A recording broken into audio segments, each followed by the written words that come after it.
Era uma tarde de julho na Estrada Nacional que atravessa os campos de oliveiras do Alentejo.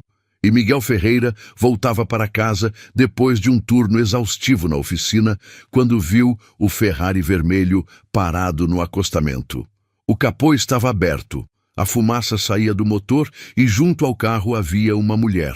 Uma mulher loira com o cabelo preso em um rabo de cavalo alto, vestida com uma camiseta vermelha justa e shorts pretos, os braços cruzados sobre o peito em um gesto de frustração. Miguel reduziu a velocidade pensando que deveria parar para ajudar, como faria qualquer pessoa decente.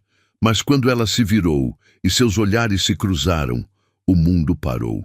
Aqueles olhos verdes que ele nunca tinha esquecido, aqueles olhos que tinha amado quando tinha 18 anos e que tinham partido seu coração quando tinha 22.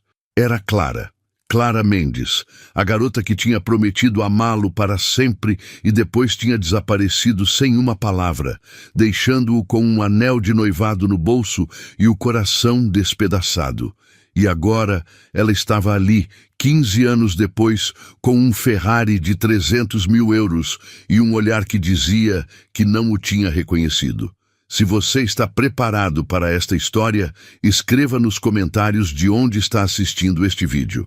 Miguel Ferreira tinha 37 anos, as mãos sempre manchadas de graxa e um coração que nunca tinha se recuperado completamente daquela noite de 15 anos atrás. Trabalhava como mecânico numa oficina da cidade de Évora, uma dessas joias históricas do Alentejo, com seus monumentos romanos e suas praças onde o tempo parece ter parado. A oficina não era dele, pertencia a Paulo, um homem de 60 anos que o tinha contratado quando Miguel tinha 20 e que o tratava como a um filho. Miguel era o melhor mecânico da região, aquele para quem todos levavam os carros quando ninguém mais encontrava o problema. Tinha um talento natural para motores, mas esse talento não tinha lhe trazido riqueza, apenas um trabalho honesto e um salário que mal dava para pagar o aluguel. Sua vida era simples. Acordava às 6, tomava café da manhã no bar de baixo com um café com leite e uma torrada com manteiga. Trabalhava até às 7 da tarde e depois voltava para casa. Os fins de semana passava com os amigos no bar da praça jogando dominó ou dava longas caminhadas pelos campos de oliveiras. Esses mesmos campos onde uma vez caminhava de mãos dadas com Clara. Nunca tinha se casado. Tinha tido alguns relacionamentos ao longo dos anos, nada sério. As mulheres que conhecia sempre acabavam reclamando que ele tinha a cabeça em outro lugar, que parecia esperar algo ou alguém que nunca chegava. E elas tinham razão. Miguel esperava que Clara voltasse. Tinham se conhecido no colégio. Ela era a garota mais bonita da cidade, filha de um empresário de Lisboa que tinha comprado uma quinta nos arredores de Évora como residência de verão. Miguel era filho de um trabalhador rural, criado entre oliveiras e sobreiros. Não deveriam nem ter se falado, tão diferentes eram seus mundos. Mas o amor não segue as regras da lógica. Se apaixonaram no verão dos seus 18 anos. Passaram 3 anos juntos. 3 anos de beijos roubados entre as oliveiras, de promessas sob as estrelas. Miguel tinha economizado durante meses para comprar um anel para ela, um anel modesto, mas que representava tudo o que tinha. Mas na noite em que tinha decidido pedir que se casasse com ele, Clara não apareceu, não veio ao encontro, não respondeu às suas ligações. No dia seguinte, Miguel descobriu que os Mendes tinham ido embora, voltado para Lisboa sem uma palavra, sem um adeus. Tentou procurá-la, ligou, escreveu cartas, até foi para Lisboa, mas era como se Clara tivesse desaparecido da face da terra. Depois de um ano de busca desesperada, Miguel parou de procurar, mas nunca parou de esperar. E agora, 15 anos depois, ali estava ela, no acostamento de uma estrada nacional alentejana, ao lado de um Ferrari vermelho que fumegava como um dragão ferido, com aqueles mesmos olhos verdes que ele via todas as noites em seus sonhos. Clara Mendes. Agora, Clara Mendes Souza tinha 37 anos, um patrimônio de mais de 100 milhões de euros e uma vida que qualquer um teria invejado. Era a diretora-geral da Souza Hotéis, uma das cadeias hoteleiras mais prestigiadas de Portugal, com estabelecimentos desde o Algarve até o Porto, de Lisboa até a Madeira. Usava roupas que custavam mais que o salário anual da maioria dos portugueses. Dirigia carros que eram obras de arte sobre 4 rodas.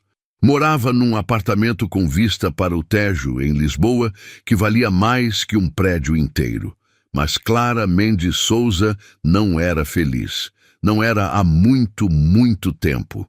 Seu casamento com André Souza, o herdeiro do império hoteleiro que ela agora dirigia, tinha durado 5 anos. E tinha terminado 2 anos antes com um divórcio que tinha ocupado as capas de todas as revistas de fofoca. André a tinha traído repetidamente com modelos, atrizes, qualquer mulher que o fizesse sentir que ainda era o jovem playboy que tinha sido antes de se casar. Clara tinha aguentado em silêncio durante anos pelo bem da empresa, pelo bem da imagem. No final, quando encontrou André na sua cama com uma das suas assistentes, disse basta. O divórcio tinha lhe deixado o controle da empresa, a maioria das propriedades e um vazio que nenhuma quantidade de dinheiro conseguia preencher. Clara passava os dias em reuniões, as noites em eventos sociais, onde sorria sem alegria, as madrugadas sozinha naquele apartamento enorme que parecia um museu mais que um lar. Tinha tudo o que o dinheiro podia comprar e nada do que realmente importava. Aquele dia de julho, Clara dirigia em direção à quinta que tinha comprado nos arredores de Évora. Um investimento, tinha-se dito quando comprou. Um lugar para relaxar longe do caos de Lisboa, tinha repetido. Mas a verdade era outra. A verdade era que aquela região a atraía por razões que não queria admitir nem para si mesma. Razões que tinham a ver com um garoto com as mãos manchadas de terra e os olhos cheios de sonhos. Um garoto que tinha amado com toda a sua alma e que tinha abandonado porque seu pai tinha ordenado. O Ferrari tinha começado a fazer barulhos estranhos pouco depois de passar Montemoro Novo. Clara não sabia nada de motores.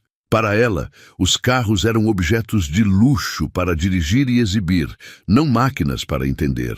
Tinha ignorado o barulho pensando que chegaria ao seu destino antes que se transformasse em um problema. Tinha se enganado. No meio do caminho entre Montemor e Évora, o motor tinha tossido, fumegado e desligado, deixando-a parada no acostamento de uma estrada nacional deserta. Tinha ligado para o guincho, mas lhe disseram que demorariam pelo menos 2 horas. Tinha ligado para seu assistente em Lisboa, mas ele não podia fazer nada de lá. Então tinha ficado ali, sob o sol de julho alentejano, com os braços cruzados e a frustração crescendo minuto a minuto. E então tinha visto aquele velho Seat reduzir a velocidade e parar atrás do seu Ferrari. Tinha visto um homem descer, um homem com uma camiseta branca manchada de graxa e uma aparência que gritava mecânico por todos os lados. Tinha pensado que era sua sorte, que finalmente alguém podia ajudá-la. Mas quando o homem se aproximou e ela viu seu rosto, algo dentro dela parou. Aqueles olhos escuros que a olhavam com uma expressão que não conseguia decifrar. Ela conhecia aqueles olhos. Tinha amado aqueles olhos. Tinha sonhado com aqueles olhos durante 15 anos. Aqueles olhos eram Miguel Ferreira, o garoto que tinha deixado sem uma palavra, o garoto cujo coração tinha partido, o garoto que nunca tinha deixado de amar, embora tivesse se casado com outro homem. Miguel parou a poucos passos do Ferrari, o coração batendo tão forte que parecia que todos podiam ouvi-lo. Era ela, não havia dúvida. Era ela, mais adulta, mais elegante, com um ar de sofisticação que não tinha aos 20 anos, mas era ela. Os mesmos traços delicados, a mesma maneira de inclinar levemente a cabeça quando estava nervosa. Os mesmos olhos verdes que o tinham apaixonado numa tarde de verão de 15 anos atrás. Durante um longo momento, nenhum dos dois falou. Miguel a olhava tentando entender o que sentia.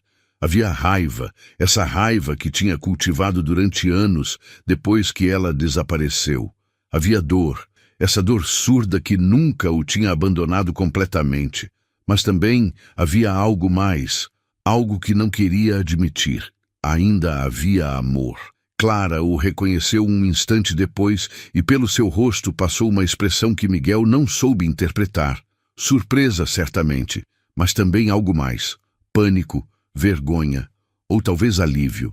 Miguel quebrou o silêncio primeiro. Perguntou se ela precisava de ajuda com uma voz que tentava soar profissional, distante, como se estivesse falando com uma desconhecida e não com a mulher que tinha amado mais que tudo no mundo. Clara assentiu, incapaz de encontrar as palavras. Miguel se aproximou do Ferrari, olhou o motor fumegante e começou a fazer o que melhor sabia fazer: trabalhar. Inclinou-se sobre o motor, as mãos se movendo com a segurança de quem conhece cada parafuso e cada tubo, os olhos procurando o problema, enquanto a mente tentava processar a situação surreal em que se encontrava. O problema era a bomba d'água. Nada grave, nada que não pudesse ser consertado, mas não ali, não no acostamento de uma estrada nacional. Teria que rebocar o Ferrari até sua oficina, trocar a peça e então Clara poderia ir embora. Tudo muito simples, tudo muito profissional. Miguel se levantou e explicou a situação, sempre com aquela voz distante que lhe custava um esforço enorme manter. Clara o escutou em silêncio, assentindo, sem olhá-lo nos olhos. Quando ele disse que teria que rebocar o carro até a oficina em Évora, ela estremeceu levemente. Évora, a cidade onde tinham se amado, onde tinham feito todas aquelas promessas que ela tinha quebrado sem uma palavra de explicação. A viagem no guincho foi silenciosa, carregada de uma tensão que podia ser cortada com uma faca. Miguel dirigia, os olhos fixos na estrada, as mãos apertadas no volante.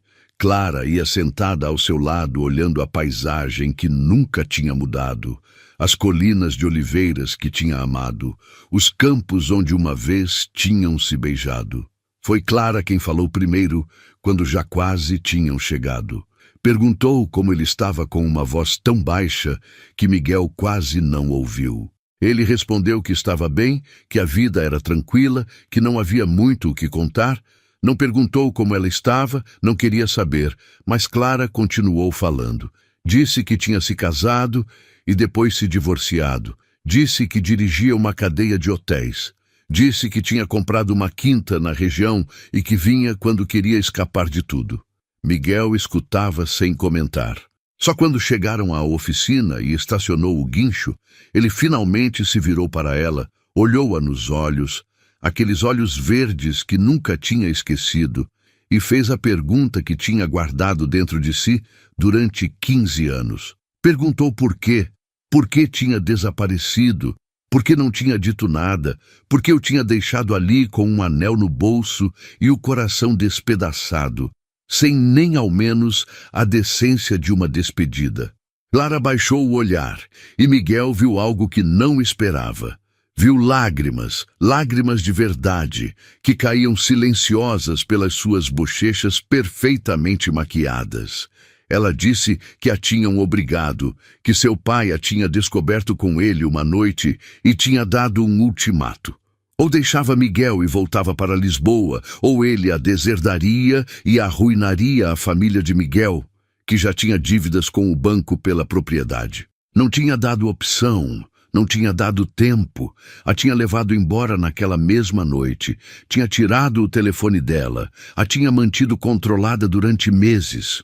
Miguel escutava sentindo a raiva se misturar com algo mais, com compreensão talvez, com dor pelo que ambos tinham perdido. A oficina estava vazia. Paulo já tinha ido para casa. Miguel fez Clara entrar no pequeno escritório do fundo. Você está gostando desta história? Deixe um like e se inscreva no canal. Agora continuamos com o vídeo. Aquele com a mesa cheia de papéis e o sofá gasto, onde às vezes descansava durante as pausas. Ofereceu um café da máquina, a única coisa que podia oferecer naquele lugar, que era o oposto exato do luxo ao qual ela estava acostumada. Clara aceitou o café e sentou no sofá, parecendo estranhamente pequena e vulnerável, apesar da roupa cara e do ar de mulher de sucesso. E então contou tudo o que nunca tinha podido dizer. Contou sobre seu pai, um homem obcecado com as aparências e o status social, que nunca teria aceitado que sua filha se casasse com o filho de um trabalhador rural. Contou as ameaças, as manipulações, as mentiras que ele tinha dito para mantê-la afastada de Miguel. Tinha feito ela acreditar que Miguel não a tinha procurado, que tinha se consolado com outra, que a tinha esquecido em poucas semanas. Contou sobre o casamento com André, um casamento mais arranjado que escolhido, um acordo entre famílias que uniria dois impérios econômicos. Tinha aceitado porque estava cansada de lutar, porque seu pai estava doente e ela queria fazê-lo feliz antes que morresse, porque tinha acreditado que Miguel a tinha esquecido.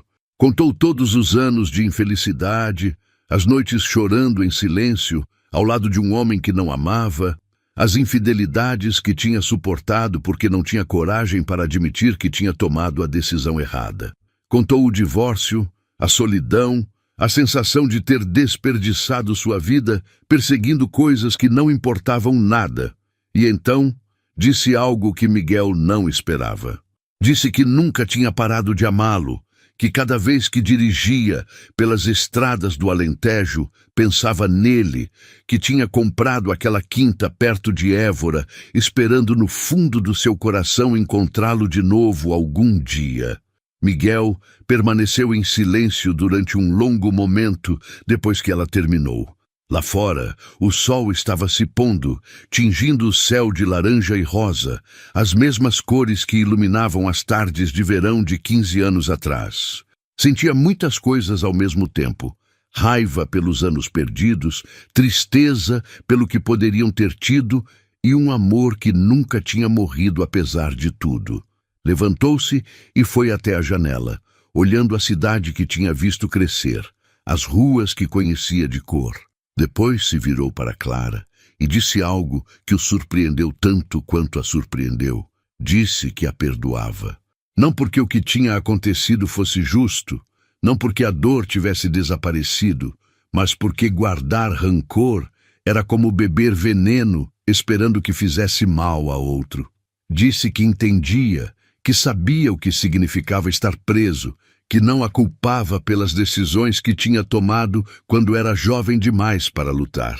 Clara o olhou com aqueles olhos verdes, cheios de lágrimas, e pela primeira vez em 15 anos, Miguel viu a garota que tinha amado, não a CEO milionária, não a mulher sofisticada com o Ferrari, mas Clara, sua Clara. Perguntou se ela queria ficar para jantar. Nada especial, disse, só massa e uma taça de vinho no seu pequeno apartamento. Não era ao que ela estava acostumada, mas era tudo o que tinha para oferecer. Clara disse que sim, e quando disse, estava dizendo sim a muito mais que um jantar. Os dias seguintes foram estranhos, suspensos numa realidade que nenhum dos dois teria imaginado. O Ferrari foi consertado em 2 dias, mas Clara não foi embora. Ficou em Évora na quinta que tinha comprado, esperando secretamente este momento, e cada dia encontrava uma desculpa para ver Miguel. Na primeira noite, depois do jantar no seu apartamento, tinham conversado até o amanhecer. Tinham contado tudo o que tinham perdido. Ele tinha falado dos anos procurando-a, da dor que nunca tinha ido embora, da vida simples que tinha construído. Ela tinha falado do seu império hoteleiro, das viagens pelo mundo inteiro em primeira classe, dos jantares em restaurantes com estrelas Michelin, da solidão que nenhum sucesso conseguia preencher. E enquanto conversavam, enquanto as horas passavam sem que nenhum dos dois percebesse, algo que tinha estado quebrado durante 15 anos começava a se curar. No segundo dia, Miguel tinha mostrado a cidade para ela como ele a conhecia. Não os monumentos para turistas, não as igrejas históricas, nem os palácios que apareciam nos guias, mas os lugares de verdade. O bar onde tomava café da manhã toda manhã com Manuel, O dono, que já tinha preparado a torrada com manteiga antes que ele chegasse, a oficina onde passava seus dias, rodeado de ferramentas e motores, o mirante nos arredores de onde ia pensar quando precisava de silêncio, aquele de onde se viam os olivais se estendendo até o horizonte como um mar verde e prateado. Clara o tinha seguido a todos os lugares, com suas sandálias de 1.000 euros se estragando nas ruas de pedra, e não tinha se importado nada, porque pela primeira vez em anos se sentia viva, se sentia ela mesma. No terceiro dia, tinham voltado aos campos de oliveiras, aqueles campos onde tinham se apaixonado, onde tinham prometido a eternidade, onde seu amor tinha nascido e onde 15 anos depois estava renascendo. Tinham caminhado entre as árvores centenárias que pareciam guardiãs do tempo, com as cigarras cantando sua canção eterna e o sol de julho aquecendo a pele. E num momento, ao lado da mesma oliveira onde tinham se beijado pela primeira vez aos 18 anos, Miguel tinha parado, a tinha olhado e a tinha beijado. Um beijo que sabia a memórias e a possibilidades, a arrependimentos e a esperanças, a tudo o que tinha sido e a tudo o que ainda podia ser. Os meses seguintes foram uma dança entre dois mundos. Clara tinha uma vida em Lisboa, uma empresa para dirigir, responsabilidades que não podia ignorar. Miguel tinha sua vida em Évora, seu trabalho, suas raízes, seus amigos que o olhavam com curiosidade quando aparecia com aquela mulher elegante que dirigia um Ferrari e falava de hotéis de 5 estrelas. Como podiam conciliar dois mundos tão diferentes? Clara propôs uma solução. Disse que podia trabalhar remotamente grande parte do tempo, que podia delegar mais responsabilidades aos seus diretores, que podia dividir seu tempo entre Lisboa e o Alentejo.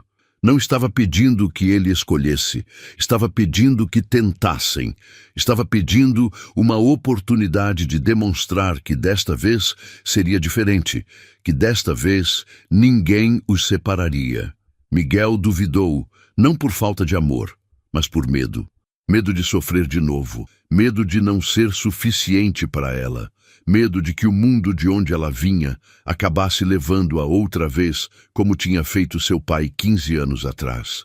Mas então, olhou aqueles olhos verdes que lhe suplicavam que lhe desse uma oportunidade e entendeu que o verdadeiro medo não era sofrer de novo. O verdadeiro medo era viver o resto da sua vida se perguntando o que poderia ter sido, o que teria acontecido se tivesse tido a coragem de tentar. Disse que sim, e quando disse, sentiu algo que não sentia há 15 anos. Sentiu esperança. Um ano depois, Miguel Ferreira tinha se tornado proprietário da sua própria oficina. Paulo, que sempre tinha querido se aposentar, mas nunca tinha encontrado alguém em quem confiasse o suficiente para deixar seu negócio. Tinha vendido tudo a um preço simbólico, feliz de saber que o trabalho de toda a sua vida continuaria em boas mãos. Mas já não era só uma oficina de cidade. Graças aos contatos de Clara, Miguel tinha começado a se especializar em carros de luxo, Ferrari, Maserati, Lamborghini. Os ricos da região, aqueles com quintas nos olivais alentejanos, tinham descoberto que havia um mecânico em Évora que entendia os seus carros como ninguém. Os negócios iam bem, melhor do que Miguel nunca tinha ousado esperar, mas o dinheiro não era o mais importante que tinha mudado na sua vida. Clara tinha cumprido sua promessa, tinha reorganizado seu trabalho, delegado grande parte das responsabilidades operacionais e agora passava metade do seu tempo na Quinta Alentejana. Quando tinha que estar em Lisboa, ia na segunda de manhã e voltava na quinta à noite. E esses dias de separação faziam os fins de semana juntos ainda mais valiosos. Tinham se casado em abril numa cerimônia simples na pequena igreja de Évora, onde tinham se encontrado escondidos quando jovens. Não havia jornalistas, não havia famosos, não havia nada do luxo ao qual Clara estava acostumada. Só estavam as pessoas que importavam, os amigos de Miguel, os poucos amigos verdadeiros de Clara, Paulo fazendo de testemunha e a lembrança de todos os anos que tinham perdido e de todos os que ainda tinham pela frente. Clara tinha usado um vestido simples, branco, sem enfeites, nada a ver com os vestidos de milhares de euros que usava nos desfiles de moda. Mas quando Miguel a viu caminhar até o altar, pensou que ela nunca tinha estado mais bonita. Aquela noite, depois da festa no jardim da quinta, tinham-se sentado juntos no muro que dava para os olivais, com uma taça de vinho tinto da região na mão e o céu cheio de estrelas sobre eles.